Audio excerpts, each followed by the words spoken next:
Don't make a sound. People tell me now. I got to stand my ground, my ground. I know I'm not the child.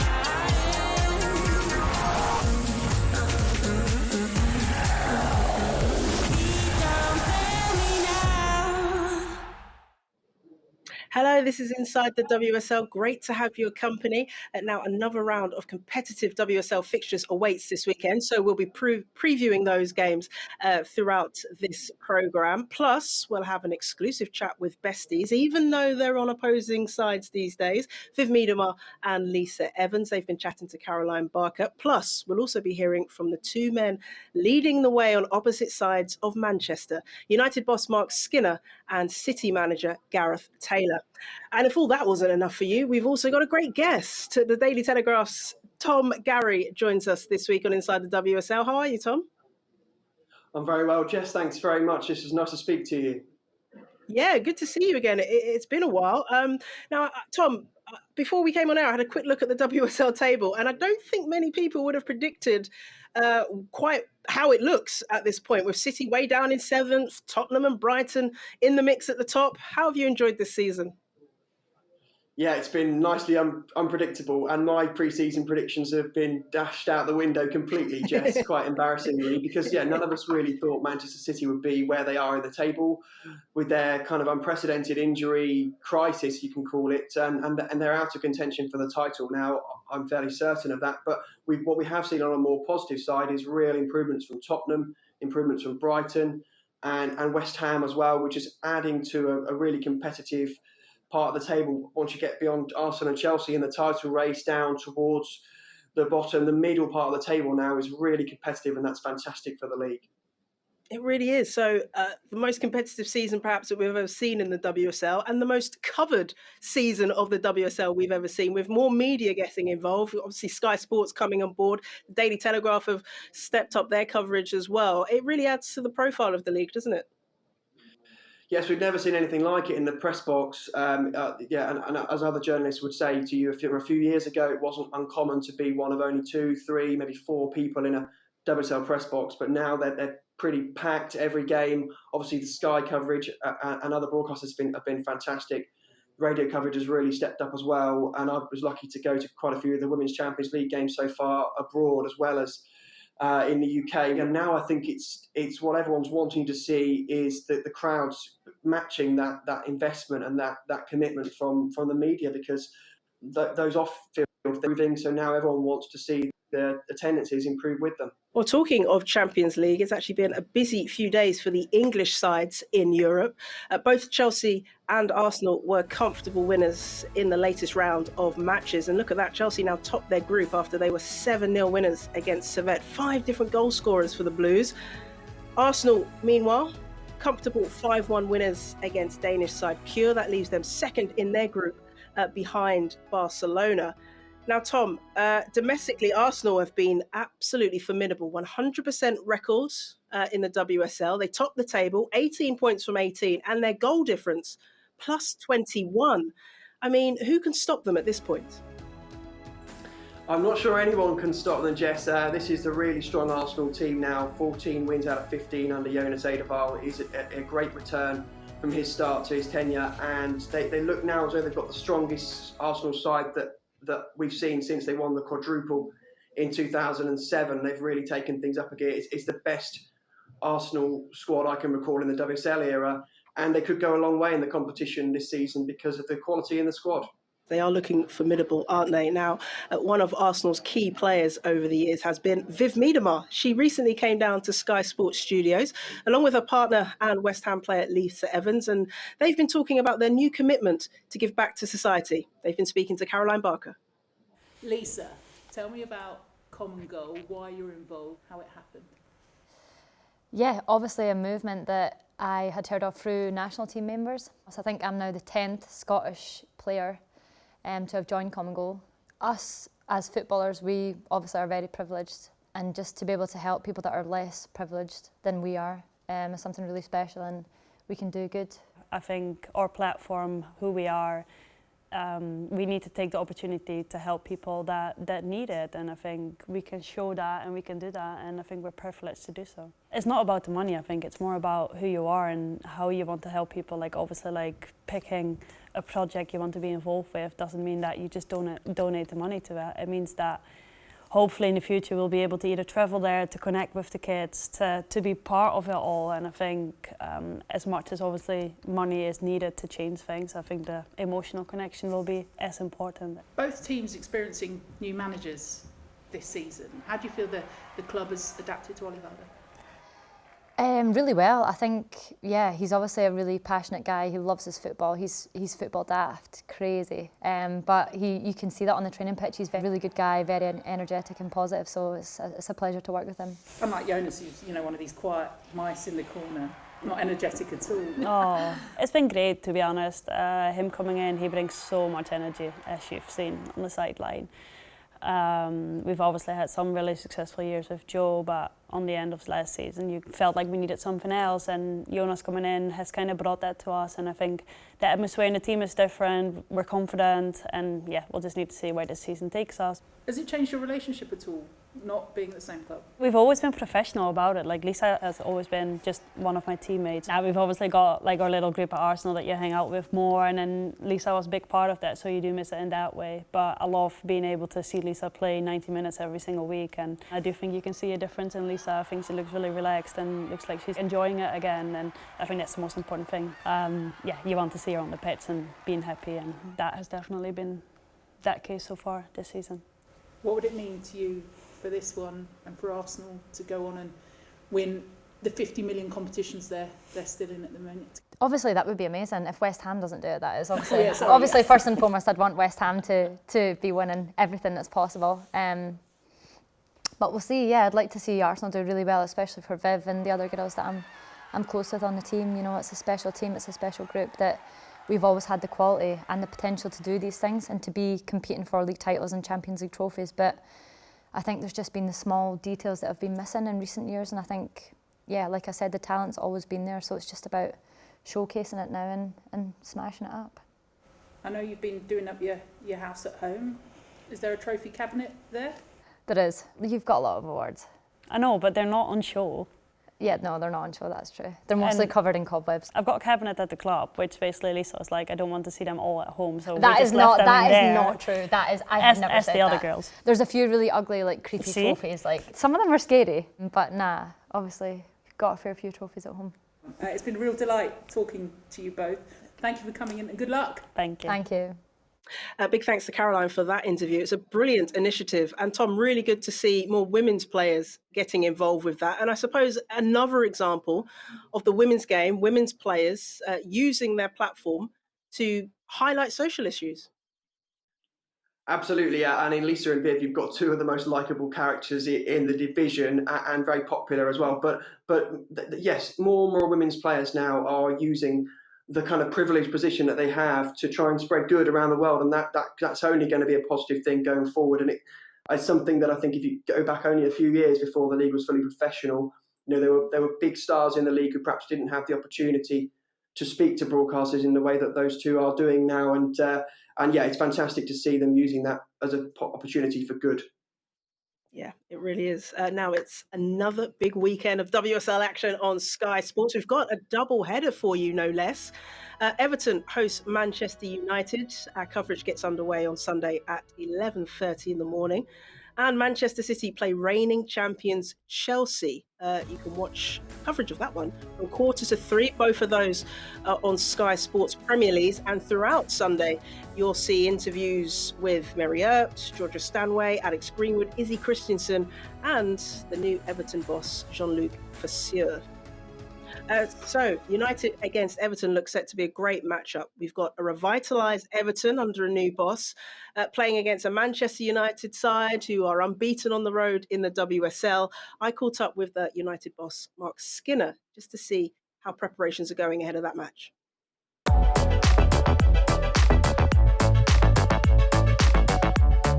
Mark, very good morning to you. It's early, isn't it? Good morning, though. Good morning. Good morning. So you've been in the job now about 3.5 months. How do you think things are progressing with the team? Look, there's been so many changes at the club, but they've been great. And I think the players have taken to everything that we're asking of them. We're trying to educate the way that we want to play. So when you ever get something new thrown on your plate, the players, they have to adapt. And I think they've been brilliant at doing that. Their attitude's been fantastic. So I think we're in a good place. I think we're growing towards where we know the next phase of our development will be. And obviously we're trying to grow to be a team that can come and compete and try and win things here. That's always going to be the aim of this group. They're so competitive.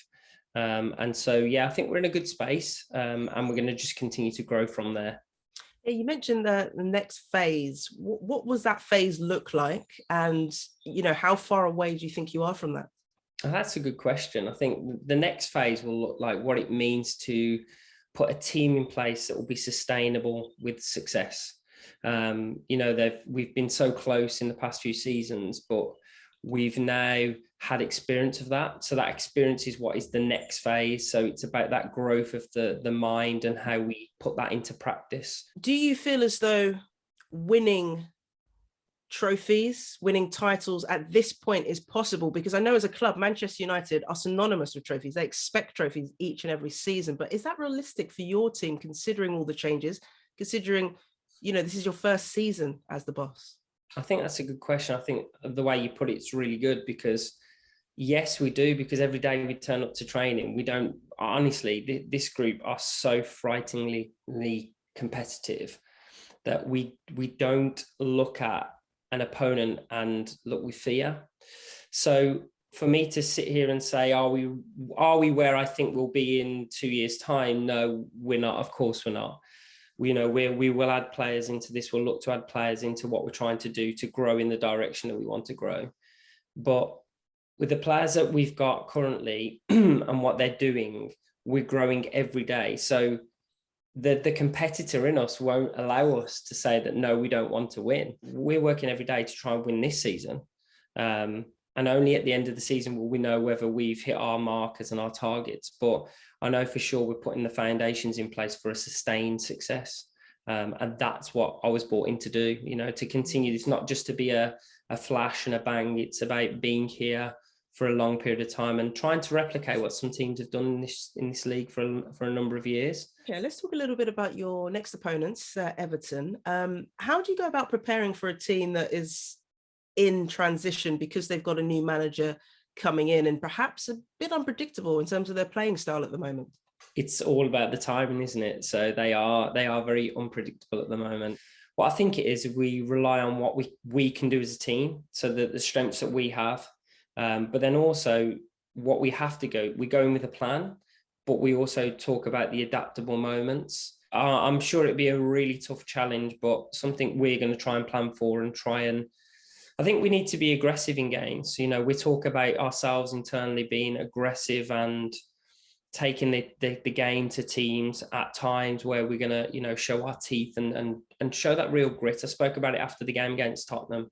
This team has unbelievable grit, and we want to show it both in and out of possession. I think that's going to be key for this game as well. Now, if you look at the WSL table, Mark, I think it's very competitive this season. And I think that's translating in, particularly with Sky now broadcasting matches, it's translating in more men watching the women's game. What's your reaction to that? That's what we want. We don't, we want to grow it for young women to come and play, but also it's about getting everyone's interest, because then, you've got a viable product of quality performance. And I think that every player you ask them, it doesn't really matter about the gender. And of course, if more men watch it, it means they're doing something that's showing their skill set.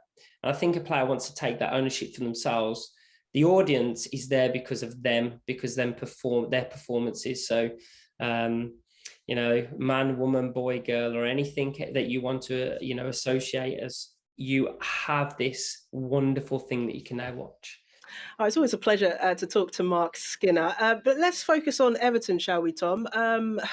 Jean-Luc Vasseur, the new boss, is going to take charge of his third game. So what can we expect from this Everton side under a manager like him that's got so much experience and so much success under his belt? Well, yes, he has got a quite impressive trophy cabinet, but I still think it's something of a gamble actually from Everton because on the one hand, yes, you could look at it and say he's won a treble with Lyon, which every manager would love that on their CV, I'm sure. But on the other hand, you would look at it and say that Lyon had already won 13 consecutive league titles before he arrived. It's a different challenge entirely at Everton. It's obviously a league where all the teams are professional, whereas in France, yes, you're tough games against Paris Saint-Germain and Bordeaux and a couple of others, but realistically, 90% of your season you're expected to win comfortably. So very different challenge here, and Everton really high ambitions. So he will be under pressure to get some results. Yeah, you allude to the fact that, you know, the women's game seems to be becoming more ruthless, isn't it? More results driven. So if Jean-Luc Vasseur doesn't get the results by the end of the season, yeah, I know, could his job be under threat? Is that where we're at now with the women's game? Expectations around the WSL are high. I've definitely seen in the last 2 or 3 years more managerial changes than ever before in the WSL. So the pressure is there. I think all managers would say they know that if they don't achieve their kind of minimum goals, and they're going to be under pressure.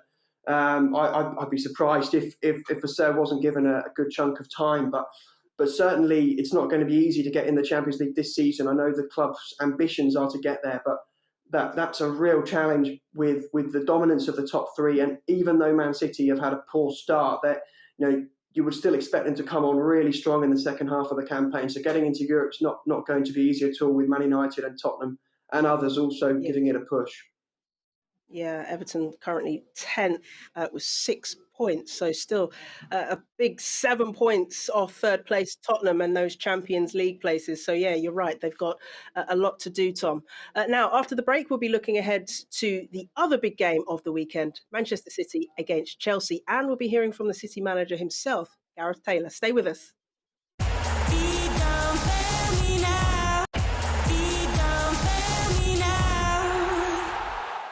Welcome back to Inside the WSL. Tom Gary of the Daily Telegraph is still with us. Now, last season's top two go head-to-head on Sunday. It's City against Chelsea. Now, it has been tough for Manchester City for large parts of this season, hasn't it? But when I spoke to their manager, Gareth Taylor, he told me he expects his players to up their game against the reigning champions.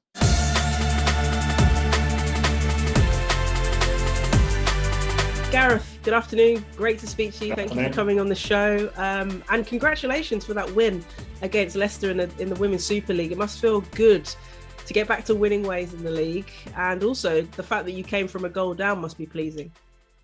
Yeah, it was a bit of a horror start, but I thought the girls showed real good character, really stuck to our beliefs and way of playing and turned things around, turned it around by half time, which is not always achievable. I think against a stubborn Leicester team who put bodies behind the ball. Great performance from the girls after that initial scare, and we played some really good football in the second half. Are you enjoying this season? I wouldn't go as far as to say enjoying at the moment. I mean, it's been kind of a little bit up and down. We've had some good moments. We had a really good start to the season in the WSL, a really good performance and a good away win at Everton, 4-0.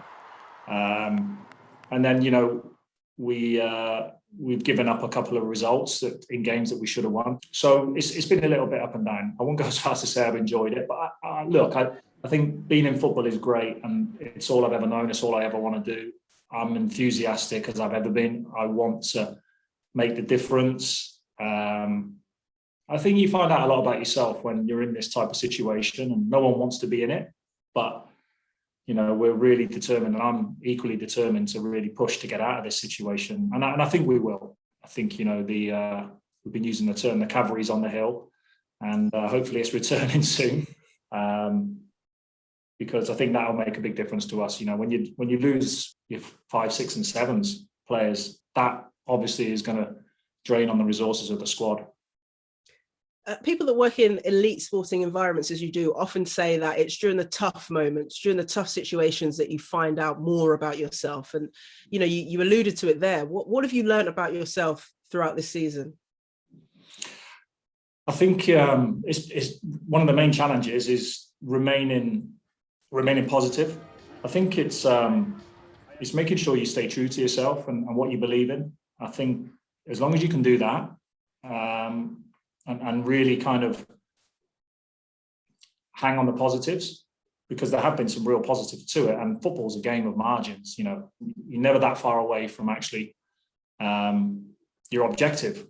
At the moment, it can feel like you're a long way off, but I think, you know, it was good to see the performance on Sunday. Good to get 3 points on the board, and we're equally determined to do that again this weekend. You mentioned, didn't you, after the match about the players' character in coming back from an early goal being conceded. So what have you learned about your players during this time when it's been so difficult? Well, I think it's been difficult because this group of players are probably not used to being in this situation. I think, you know, we were successful last season in terms of winning pretty much the majority of our games, and I think I've been pleased with the response. Everyone's stepping up, making sure we make the very best of this situation. And, you know, there's only one way. There are two ways you can go. You can sulk and cry about it, and it probably is going to get worse, or you actually fight, and that's what you're looking for, is players and personalities doing like what we did on Sunday after a setback, really sticking to the process and fighting our way out of it. Let's talk Chelsea, shall we? This is going to be an interesting matchup. I mean, you've played them already in the FA Cup. Results didn't quite go to plan for Manchester City, but will that result, that performance, have any bearing on this match in the league? It's hard to say. If anything, that I didn't think we played enough of what we do. I didn't think we probably tried to play Chelsea at their own game a little bit in so much as, and they're very good at it. Let's have it right. You know, they're a strong team. They've got a very strong squad. I mean, there's an argument to say that they could potentially stick out 2 starting 11s, which would be a good challenge for any team in the WSL. So, you know, they've got that real strength in depth, and Emma's been at the helm for a long time now, and they play their system and they play their way, and they're very, very successful at it. So, you know, for me, it's about making sure we stick to doing what we do. And I thought we came off the page a little bit in that respect, in that particular game. But I think it's important that we get back to focusing on us. And regardless of the opposition we face, whether it be Chelsea, Arsenal, whether it be Birmingham, whether it be Leicester, the mentality and the attitude is the same. So Gareth Taylor there admitting that he's not enjoying it, and to be honest with him, I don't blame him, because it's been very tough for Manchester City, hasn't it, so far, Tom? How much pressure is he under in terms of keeping his job? To be brutally honest, I don't think that's been a conversation that the club are having at the moment. What I'm told is that his job's safe, it's not under threat, and that he has the full support, and it's not even been a concern in terms of his job. That's the information I have. I still think Man City, if I was putting a bet on now, I think they'll still finish in the top 3. I think there's still a gap between them and the rest when they're on their day. So, yeah, there is pressure to turn things around, but I don't think there's a change imminent.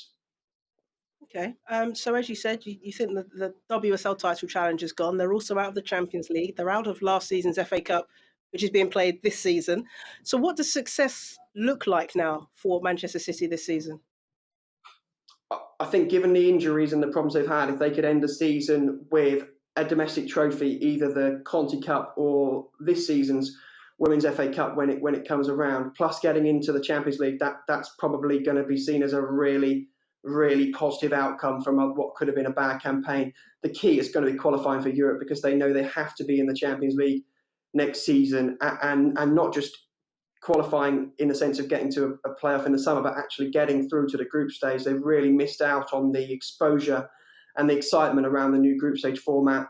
And when you see Chelsea, for example, going to play in the main Juventus Stadium in front of a huge big crowd, lots of TV exposure, you know, Arsenal are at home to Barcelona at the Emirates in December, which will be another huge night for growing their club brand and exposure. And that's something Man City are missing out on at the moment. So getting in the top 3 will be the key barometer, I suspect, come the end of the season. Now, we've been seeing, haven't we? We've been talking about how the game is going from strength to strength, Tom.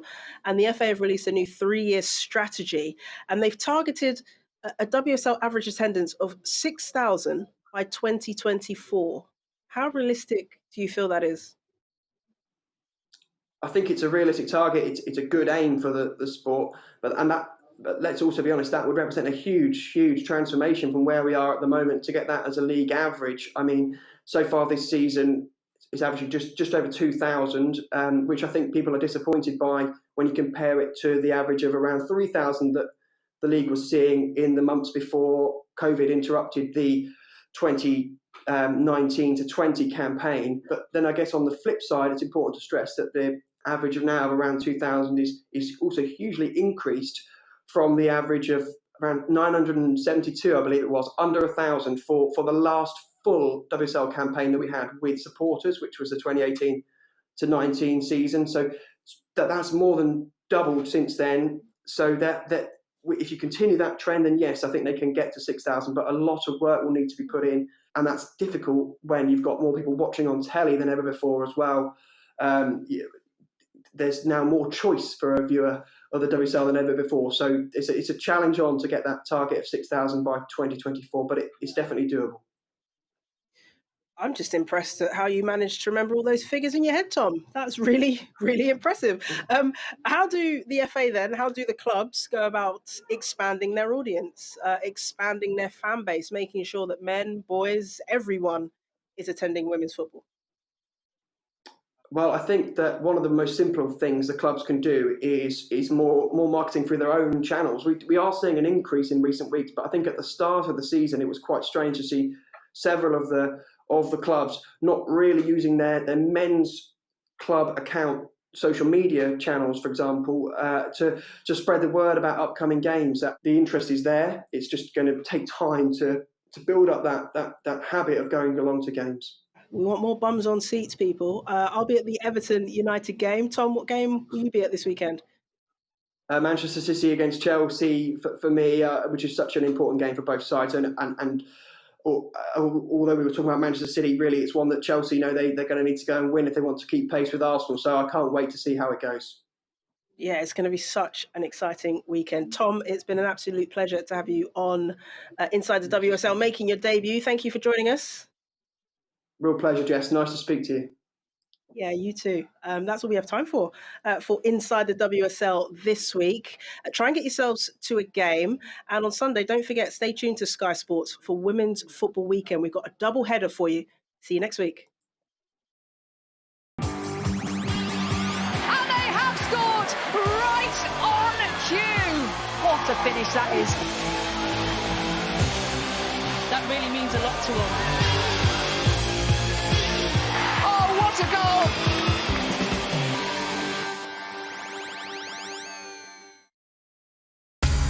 Sky Sports. Feel it all.